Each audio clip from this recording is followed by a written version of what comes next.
Hello and welcome to the 1912 Exiles podcast, the original, the biggest, the best Newport County podcast made by the fans for the fans, brought to you with the Terrace Cymru podcast network and in association with the Riverside Sports Bar, the best bar in Newport for sports fans. I'm Ed and I'm joined today by Arnie. How you doing? Very well, thank you, Ed. Great to be here. Good. And also by Dave, Araftidion, and possibly Ewan as well. How you doing, gents? Yeah, good, thank you. Good. Well, croeso eich gyd, welcome along. We are going to be talking about that defeat yesterday to Colchester. I'm going to jump straight into it, I think, gents. Arnie, let's start with you. What was your feeling going into that game? Chatting to people outside beforehand, it felt like a lot of us were there more out of a feeling of obligation rather than with much genuine enthusiasm. Where were you on that scale? So I was certainly in the kind of hopeful camp, I guess, but it's the hope that kills you. And definitely going into it, I spoke to a few people before the game, just didn't quite know what was going to happen, so really unpredictable. Other than I didn't think there was any chance of it being a 0-0, which I thought then I was going to get that completely wrong at kind of 87 minutes. But, at various stages, we went really open as well and really went for it. But yeah, didn't quite know what was going to happen. But there was also it felt a bit like we were watching BBC Two, when there was something a bit more interesting happening on BBC One with games elsewhere, with results, particularly kind of the Morecambe Carlisle game, feeling like it probably had a bigger significance than the game that we were there to watch. Yeah, I mean, I was focusing more on our game, but afterwards my phone was pinging up with you, Dave, in particular, sending me links to goals in the Accrington Tranmere game. There were goals in Carlisle against Morecambe. There was Bradford against Swindon that had a goal fest. Where were you, Dave, in terms of focusing on our game versus what was happening elsewhere in the country? I think it was one of those games that if you were talking to someone who didn't get football, I would have struggled to make any kind of coherent argument as to why I was going to the game. Like, football kind of gives my life purpose between August and May, and it's my calendar. Who are we playing this weekend? And it's we've got to go because in June I'll really miss going to football. But I went expecting us to lose. I thought Colchester were the type of team, big, strong, athletic guys that we tend to struggle with. They really needed to win the game. It's hard not to feel like the entire club is on the beach at the moment. So really, I think I was going down there to chat to a few people, some friends I've made at the football, and watch a bit of football when it got in the way of a conversation that I was having with somebody. And it was interesting. I noticed there wasn't much atmosphere right at the start of the game until there was a bit of shit on the pitch, and then that suddenly sort of got everybody involved in the game. It was for us, it was that sort of end of season nothing key feel. And I think I said to you yesterday, I would have bitten your hand off for that in August, to be sitting in April at a game and really not caring that much. But it's a little bit soul destroying when you're actually doing it. And the kind of on the beach vibes were probably increased by the lovely weather, standing outside the marquee beforehand. Everyone's enjoying a beer or two, and it did have that feel more of a like pre-season friendly, I guess, than anything else. I'll come to you because you're the vlogger, so this should be your territory. How would you sum that game up in a sentence or two? I thought until like the 88th minute, I had 0-0 written all over it. Chances for Newport and Colchester, but the first goal was preventable, but the second goal, pushing for that equaliser and caught out on the counter. Nothing that County could have done to prevent that, but it was a game that should have been 0-0, but it wasn't. Yeah, I mean, that was my reading of it as well, but actually we created more chances and had more shots on target than Colchester, so you can't fault our attacking endeavour for once. But to losing a soft goal to a set piece, you're then chasing the game and leaving gaps. Was that your reading as well, Arnie? Yeah, I think so. The second goal, it's just one of those ones you might as well lose 2-0 as lose 1-0. but it definitely felt we were really slow out of the blocks. First quarter of an hour or so, we didn't kind of win any second balls. And then I thought we were pretty good for the next hour, where we did begin to pick a few of those up. I thought Kieran Brennan really kind of had a really strong game just in front of the back line there. And I thought the Glennon injury was a real turning point. That really kind of messed us up a bit, where we had to swap left and right full-backs, and Brennan going in there. And they kind of targeted him. And ultimately, it was kind of his error that led to that free kick. And then we just weren't able... I think Kai Whitmore probably ran out of steam a bit, but having been forced to make the change to bring Kieran Evans in that kind of holding position, probably felt like we were a bit reluctant to change Kai when he was beginning to blow a bit. Yeah, I mean, I want to pick up on the Kai Whitmore point, because I thought he had a great game yesterday. I thought he deserved man of the match. I thought he was a real bundle of energy. We said on social media that, you know, he was a real like irritant for the Colchester defenders. You know, he just constantly was a thorn in their side. But not everyone agreed. So I want to kind of weave in a few comments that we had on social media. So Matt FJ on Blue Sky said, we're poor against poor opposition. 0-0 would have been fair, though. But then he said how Whitmore, who was hiding for 30 minutes towards the end because he was knackered, won man of the match. I don't know. Stu, friend of the pod on Blue Sky, said Whitmore has tons of energy, but runs into defenders constantly and treats the ball like a grenade. But if he can have a pre-season like Will Evans after his first shaky season, then we could be on to a winner, a real rough diamond. Yeah, he seems to have divided opinion. My sense of Whitmore is that kind of rough diamond sobriquet is spot on, but he does have that little bit about him. He will niggle at defenders and frustrate them. And when he gets the ball, he wants to do something. He wants to make stuff happen. He never sort of shies away and hides. You know, he wants to create things. And I kind of will always give the benefit of the doubt to a player who does that. Where were you on it, Dave? What was your view of Whitmore? I always like players who will try things. I probably give them a lot more leeway than other players. When players who are going to try things, I sort of allow them to make mistakes more. I think first half, he was the player who was looking to do something. I think he definitely ran out of steam in the second half, but I always have this thing when it comes to this time of the season, when one team has to win and the other team doesn't, the team that has to win tends to have a bit more energy towards the end of the game, and Colchester had to win that. I like him. I'm convinced with all the players who come from the Welsh League that it's the second season where you're going to see if they've got it or not. Because it's one thing playing in the Welsh League largely against semi-pros, to then stepping up and trying to play with a lot of energy against guys who've been professional footballers for 7-8 years. It's a completely different kettle of fish, and against managers who know how to win games. One thing about the Cowleys is they've got proven track record of winning games. So I think there's enough there to be a little bit excited by.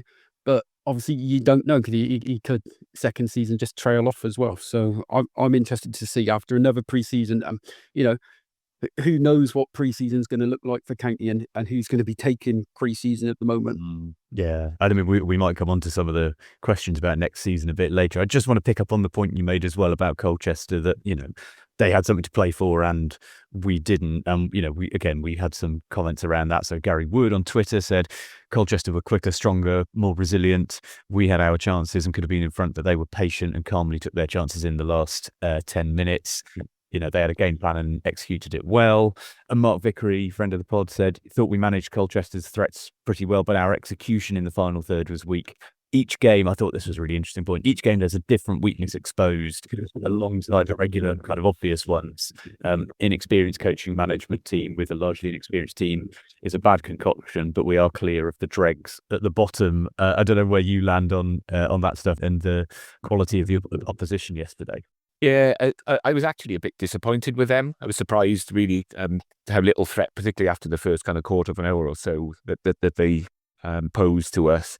But I think there is a point there that they are still battling. And I think that'll be really important for the last few games that we've got for the season. You just look to see who we've got left and what they've got left to play for. And then you kind of look at those, because it's still not all done and dusted at the bottom, just looking to see, who they've got. And there are some tough games for Carlisle and Morecambe. against teams that have still got loads to play for. Hopefully we make sure that we've had our Weetabix for the remaining games, and that we kind of show some tenacity and energy, which we showed at times yesterday, but we didn't manage to do it, which I think has been a bit of a tale for the whole season, is we haven't managed to play for a full 90 minutes. Absolutely. I mean, the other thing that stuck out to me in that first half yesterday was CBR looked quite isolated at times, and there were a few occasions in that first half where he was really kind of reprimanding his midfield for not giving him greater support. And we said all season CBR is a good striker, but he needs to have people playing off him, otherwise you might as well pick someone else. But like I say, we did belatedly, particularly in the sort of first part of the second half, create chances from midfield. Ajaboy hit the post, Whitmore found himself in good positions a few times. I mean, tactically, Dave, Iwan, I don't know which of you want to pick up on this. Did you think that there was a bit more to welcome than perhaps we've seen in other games recently against Bromley and so on? I thought we played all right. What I'm struggling with is, have the standards just been so low that a bog standard all right performance actually feels a little bit better than it was. I can't make any case that we should have won the game.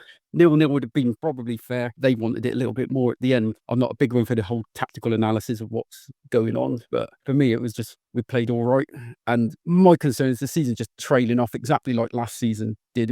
We need something just to keep us going through the summer, that there's something to hold on to. Just a performance against somebody with a couple of goals, please. Yeah, I mean, again, that sort of despair was coming through on social media. Hamid said, I'm sure that the off-the-field situation is improving, but the feel-good factor has gone, feels like decades ago. Ollie said, incredible that you can go into a match with zero expectations and still come out feeling flat. It was a little bit like that yesterday. I mean, we'll come on in a moment perhaps to how we might seek to change things up in the games we've got left, and make sure that we don't have that tail off in the season like we had last year. The one thing that I was really struck by watching it was the point that John from Tinting the Bucket Hats made a couple of episodes back, that we need a midfield bastard. And it strikes me that both the Carlisle game and yesterday, if we'd had someone, a Scott Bennett type, a Labadie type, whatever, we would probably be 3 or 4 points better off by this point, just from those last couple of games. Just someone who can help us to see it out. That 87th minute goal yesterday undid us, and then you're chasing it, and you probably just need a kind of wise old head. But more to the point, looking to next season, I was thinking about who are the players who have really got something to offer from this squad. How might you play them? What formation might you use? But I can't see a formation that gets the most out of them without having that sort of player in midfield who can earn us the right to play. How big a priority do you think that needs to be, Arnie? I think it's something that we missed all season. I thought Brennan did it a bit, as I say, in that holding role in front of the kind of defensive line yesterday. But we haven't got someone like a Labadie or a Scott Bennett there. So, and I think that's just one of the absolutely crucial roles. I mean, the thing that struck me, if the tactics struck were here yesterday, it was really weird to watch it. So Colchester played 4 up front, which engaged our back 5. We played 3 or 4 up front. Once we brought Hudlin on, we went to 4 up front. And it felt like midfield was a bit of a barren wasteland. There was hardly any people in there. So it ended up looking like a bit of I wouldn't even say it was like a basketball game. It was more like a volleyball match where there was just nothing in midfield. So, you made the point that CBR was a bit isolated. Well, there just wasn't anybody in there to try and get forward. So, it was just a really weird game watching it from that perspective, where games this season that those kind of midfield areas have been really kind of busy and overrun with people. It was just empty yesterday. It was really strange to watch. We will take a quick break now and have a very short word from our sponsors. Welcome back. I want to zoom out a little bit and ask you guys the questions that I was putting to people the other week when we did that sort of listener special. And you'll have to sit this one out because you've already answered these. But Arnie, I'll come to you first. Against your pre-season expectations, have we overperformed or underperformed? So I think I would probably end up giving a real politician's answer to this. I don't know, because I'm so uncertain as to what my pre-season expectations were. We didn't quite know how it was going to pan out. and it's just been, it feels uncertain. That's how it's been all season. So it's probably where I thought it was, but I don't know where that was. And how about you, Dave? I think from where we are in the league, we've overperformed. When the fixtures came out, I looked at Tranmere and I thought we might have to win that game. And then there was a bit of me that went, actually, we might be done by then. I am naturally pessimistic. My concern is, okay, we've stayed up comfortably. Well, hopefully, unless something really bizarre happens, we've stayed up comfortably. And that's all we needed to do this season. But we've stayed up because our keepers had a blinder in about 6 games. And we've had a hell of a lot of luck. And I know for a fact that we can't rely on either of those two things next year. So I think if you'd said to me in August, this is where we're going to be in April, I'd have bitten your hand off for it and said, yeah, it's way better than I'm expecting. But I'm already nervously looking towards next season now, where I think I kind of thought I would be by April going, oh yeah, I get where we're going, and next season is going to be better. Yeah, I think I'm in exactly the same place as you on that. That the narrative arc of the season sort of started where I thought it would, and then it's kind of got a bit haywire since the turn of the year. And in terms of the players, I mean, you've already alluded to Townsend and his heroics. Who else this season would you be desperate to pin down to a new contract, Dave? And equally, is there anyone you'd be kind of desperate to show the door to? I look at it and I think Townsend and Clarkey have been absolutely key. And then you think, well, you know, Clarkey's 35. I doubt he'll get offered another year. And I can't see Nick staying because I just think he'll get offered a better financial package to go somewhere. You look at the other side and go, okay, if he's settled and he's got a young family and he's the undisputed number one, he might take that. But I just think he'll get offered more money somewhere else. Even if it's down in the conference, he'd probably get offered more money. I'm struggling really to think of anyone outside of Townsend and maybe Baker who've really, really stood out. I think sort of, you know, like player of the season is just going to be it's going to be Nick, isn't it? And it's going to be by about 95% of the vote. And how about you, Arnie? Where are you on the player side? I don't think there's been any coincidence that our run of better form was when Clarkey came back into the team. And I absolutely see that Nick's been crucial to us. It's a bit disappointing when it's those kind of defensive players. Dave mentioned Matt Baker as well there, that it's the defensive players that have stood out more than anybody else. We've seen glimpses from Camwer and Adjaboy at times, but you'd just like to have seen a bit more consistency from some of those people. And yeah, it is tricky at the moment because it's disappointing that their form has fallen away from where we were kind of mid to late February. Or at least in terms of the results have fallen away. Yeah, we're on a bit of a down at the moment, so it doesn't feel very optimistic. And I mean, the big question, where are you on Nelson Jardim? Do you think he'll still be here come August? And how do you feel about that? I listened to Hugh at that at the supporters club meeting. And when someone asked a question and he said, oh, he's on a 1-year contract. If that is the case, I almost wish they'd just say it now. Because it's starting to get quite a lot of stick as the person in charge will when the team's not playing very well. But his job was to come in for 1 year because there was nobody else available and keep us up. And he does that, then let us know. So actually, we'll get off his back and say, thanks very much. And off you go and let us know who's coming in. I know you're very vocal on the fact that we can't do what happened last year. We can't waste 6 weeks without knowing who the manager's going to be. I mean, everything for me, body language, the connection with the supporter base, it all screams to me that May the 4th he'll be on the plane back to Portugal. I won't put you in a sticky position, Arnie, as chair of the trust, by asking you the same question. But on that point that Dave was making, and I saw Paul on Blue Sky making the same sort of point. Do you think there might be any benefit in the chairman coming out either now or you know, immediately after that last game of the season to kind of give a really clear statement of intent about what the plan is for the coaching setup so that we do avoid that situation we had last summer? Yeah, I think one of the things that people always want is kind of clarity of communication and that sort of thing. So you know, there are some key questions, I guess, to be answered there. And Dave, you know, kind of mentioned the fan forum that we had. We're due another one, so we'll be talking to Hugh about when we do that, and those will be the questions that people will want to ask. So, I think we'll get real clarity on that when that's put in place. Well, we will await news as always, and make sure we report from it. I'll come back to you both, all three of you, sorry, in a moment for your shout outs and beefs from yesterday. But I want to do a few quick updates on three things. So Chepstow Town, Undie Women, and also a trust update from you, Arnie. So to start us off, Chepstow Town, our local men's team in focus this season. Second place in the Ardell South East now looks locked in for them. And if so, they will have a playoff to get up to the Cymru South, potentially as things stand anyway, against Ynysir Albion. They're also into the final of the Ardell South League Cup and will play Cardiff Corinthians. Details to be confirmed, but I think it's going to be played at Taffs Wells ground. So potential promotion and cup double is on the cards, and they seem to be getting stronger at the right time too. Meanwhile, Undie Women, our featured local women's team, sit 8th out of 10 in their league. I think it's been a big learning experience for them. And again, hopefully we can get an update from them for a podcast soon. Arnie, what updates are there from the trust? I saw something about a new membership option for overseas fans. Anything you want to tell us about that, or more general stuff?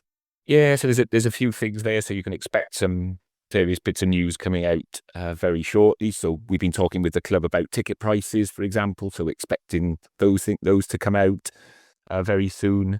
You mentioned there, we're calling it the Eggs Isles, so Isles with an ISLES. See what you did there. Yeah, so you can see some the marketing team there, Kev's been working really hard on that. So it's just trying to give a bit of recognition to the people that do follow us from overseas, don't get a chance to get to many games, and just how we can recognise the support that they give us. So just a little bit of an additional package that we haven't had before. And then we're just trying to finalise a few things at the moment around an open training session, which is a little bit complex at the moment because the first team train in a variety of places, and obviously we're trying to sort that out over Easter. So probably the second week of Easter, just over at Spitty, and kind of a reduced ticket offer, probably hopefully a free game for Club Spitty members to come before the end of the season. And then we are working with the club on some fan engagement stuff. So that fan forum that we talked about. So a reminder, it's a club event, but organised and supported, facilitated by the trust. So those are the kind of key headlines for us at the moment. Brilliant, and I'm sure we'll pin you down for a longer form chat, perhaps over the summer. I want to bring us on to shout outs and beefs from each of you, but first, I suppose a collective beef. I mean, we can't not mention the news that came out after yesterday's game about alleged racist abuse directed at a Colchester player from Hazel's Terrace during the first half. Obviously, the club are investigating it along with Gwent Police, so we'll await news from that. But it was clear that the player, Sam Tavid, had been upset by it from the way he reacted to the crowd as he left the pitch at half-time. I mean, it's obvious to most of us that there are lines that shouldn't be crossed when goading a player, but hopefully that investigation will happen swiftly and appropriate action be taken. But more positively, what shout-outs would people like to make? I'll come to you first, Iwan. You've been quiet. What give us something positive to cling to. I'd say like the highlight of the day was seeing the FAW trophy thingies for both the men's and the women's team, because they're there because they're hosting it at Rodney Parade, which is quite cool. Very Early May, isn't it, when there's the men's and women's in the FAW pyramid? The cup finals are done as a double header, and it's going to be at Rodney Parade on, I want to say it's the first weekend of May. I feel like I should have that information to hand, but I don't. I believe it's Sunday the 4th of May. There we go. You heard it here first, folks. Good. Well, that's a nice positive. How about you, Dave? What was what made you cheer up a little bit on the long drive home yesterday? A couple of things for me. We always go in the marquee, and I think it's brilliant. The players are really good with the kids. Like, they'll sign anything, they'll have pictures taken. Largely, they are players who are probably a little bit annoyed because they're either injured or they've not been picked, but they're excellent with the kids. And I love, like, the community guys. They've set up, there's table tennis and there's foosball in there and stuff. And it's just really nice in there before game. And it was good to see that they'd I don't know what was going on, but they'd utilised the cabbage patch as well, and there were kids playing football on there. Obviously, it was a nice day. So that bit of it is really nice pre-game. It's a great day up until 3 o'clock. I did think yesterday I had exactly the same thought because I had a drink outside the marquee, which I don't usually do, and nice vibes, and like you say, there were kids kicking a ball around on the cabbage patch and everything. The only thing that struck me as a bit odd was that like none of the food vans were open. It was crying out for people to be able to have a burger and stuff outside. But no, it was a lovely atmosphere pre-game. It was just a shame that 3 o'clock rolled around. It was over 4,000 again, wasn't it? Yesterday, the attendance. So I think if you actually look at it, since we've been going down with Ewan, which was 2018, I don't think there's been an average attendance across a whole season of over 4,000. And I think every Saturday game has been over 4,000 this year. So credit to what the club are doing, especially with engaging with young people, because there's loads of kids there and the attendance has gone up by 1,000. And basically, when you go, the product on the pitch isn't great. The attendance is actually higher than when the team were challenging up near the top of the league. So I think that is something to be really positive about. The core supporter base is growing. I completely agree with that. Although I think the caveat is this might be the hardest season for season ticket renewals over the summer that we've had for a good few years. Which isn't to say that the club can't get everyone to renew. I'll be renewing, but I think there is a need. Comes back to what we said earlier, for that really clear statement pretty soon after final whistle on the final game of the season, so that everyone is reassured that okay, the season's done, we've stayed up, now we're going to build. There are some brighter things to look forward to ahead. And how about you, Arnie? What was your shout out from yesterday? So I got 2. I won't repeat what Dave said around, the stuff that Norman Parcell and the county and the community guys are doing. It was great to see them out in the sunshine. But my 2 are, I suppose, the madness of football at this time of the year, with goals raining in, 5-4s and 5-2s and 3 eaches after it being 3-0 and that sort of thing. So it always feels like the sunshine brings out that bit of additional madness. And my big shout out has got to be to Cardiff City, for giving us some crumbs of consolation that there's always somebody worse off than you. And I'm just really grateful at the moment that I'm not a Cardiff City fan. Well, I'm always grateful for that, but particularly so this weekend. Well, what a great note upon which to end. Any other final thoughts that either of you want to add, gents, or you as well, Iwan? I've got a slight beef, which is pretty much every game the away fans will sing the English anthem, and not once do we ever sing the Welsh anthem back. And I don't know why, because it's miles better.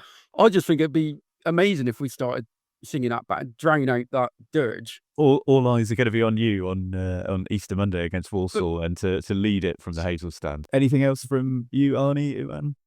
A couple of beefs from me, really. So people trying to argue that the most horrific tackles that you might wish to witness are not deserving of a red card. So if anybody hasn't had a look at the highlights of Swindon versus Bradford, there's a horrific challenge in it, and yet people still trying to defend it as not deserving a red card.